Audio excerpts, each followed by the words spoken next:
Hi friends, I'm here to read another story to you from the complete fairy tales and stories of Hans Christian Andersen.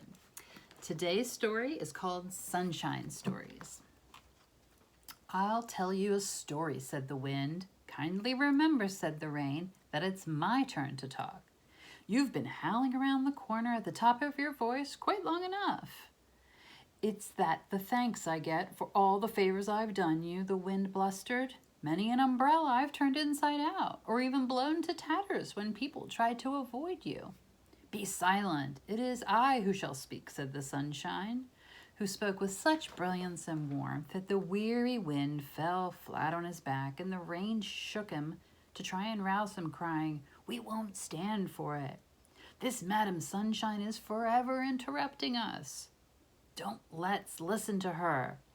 What she said is not worth hearing." And the sunshine began. A beautiful swan flew over the rolling, tossing waves of the ocean. Each of its feathers shone like gold.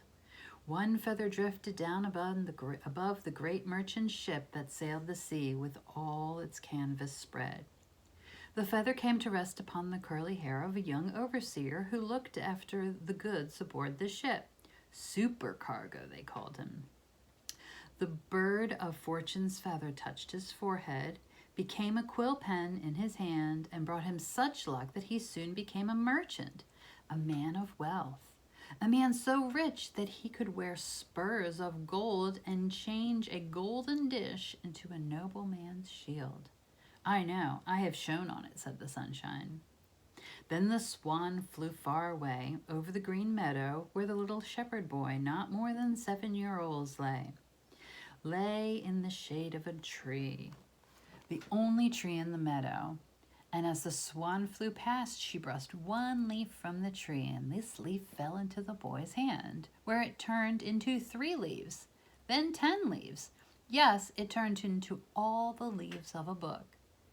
In this book, he read many of the wonderful things that are nature, about his native language, about his native language, about faith, about knowledge. Before he went to sleep, he laid the book under his pillow to keep from forgetting what he had learned during the day. The wonderful book led him first to school, then far into the fields of learning. I have seen his name where they carved the names of great scholars, the sunshine said. The swan flew over the forest where it was lonely and quiet. She came to rest on a deep blue lake where the water lilies grow, where the wild apple trees flourish along the shore, and where the cuckoo and the wild pigeon make their nests. A poor woman was in the forest gathering fallen branches. She carried them on her back and held a baby in her arms. She saw the golden swan, that bird of fortune, rise from the rush-covered shore. What was this glittering thing the swan had left? It was a golden egg, and it was still warm. She put it to her bosom, and the warmth stayed in it. Truly, there was life in that egg. Yes, she heard a tapping on the shell, but it was so faint she mistook it for the sound of her own heartbeat. When she came home to her poor cottage, she took the egg out to look at it. Tick, it said, tick, as if it had been a costly gold watch. But it was no watch, it was just an egg about to hatch. The shell cracked open and a dear little baby swan looked out. It was fully feathered, all in gold, and around his neck were 4 gold rings.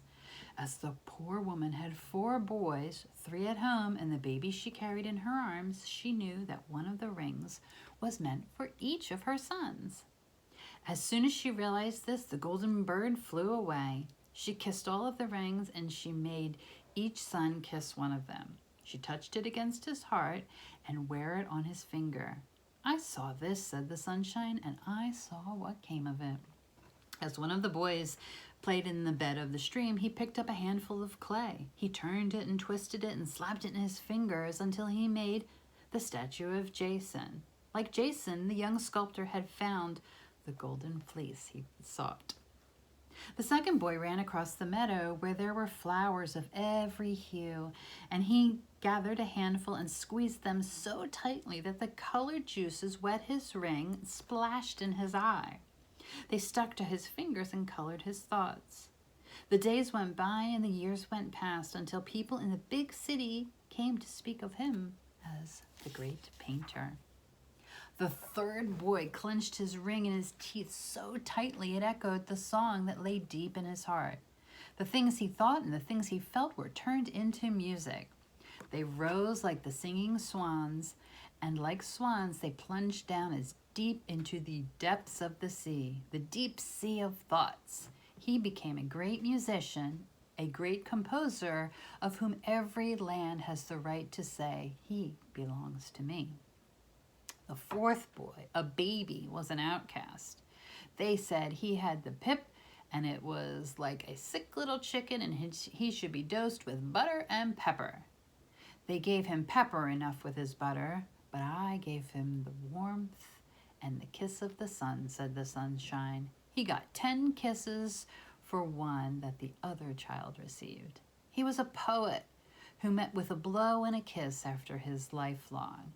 But he had something that no one could take from him. He had the ring of fame from the golden swan of fortune. There were golden wings to his thoughts. Up they flew and away they went, like golden butterflies, which are symbols of things immortal. What an extremely long story, said the wind. And so awfully dull, said the rain. Fan me if you please. I may need to revive a little. The wind blew again, and the sunshine said, the swan of fortune flew over the deep gulf where the fishermen spread their nets. The poorest of the fishermen thought of getting married, and marry he did. And to him the swan brought a lump of amber. Amber has the power to draw things into it, and it drew the hearts to the fisherman's home.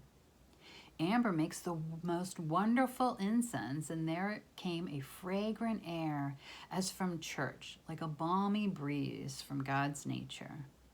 So the fisherman and his bride were happy and thankful in their quiet home.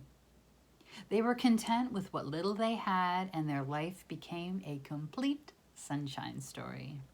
I think, said the wind, that these stories should stop. The sunshine has talked long enough, and I'm very bored. So am I, said the rain. And what do we others who knew this story say? We say, now it's out. The end. Bye, friends.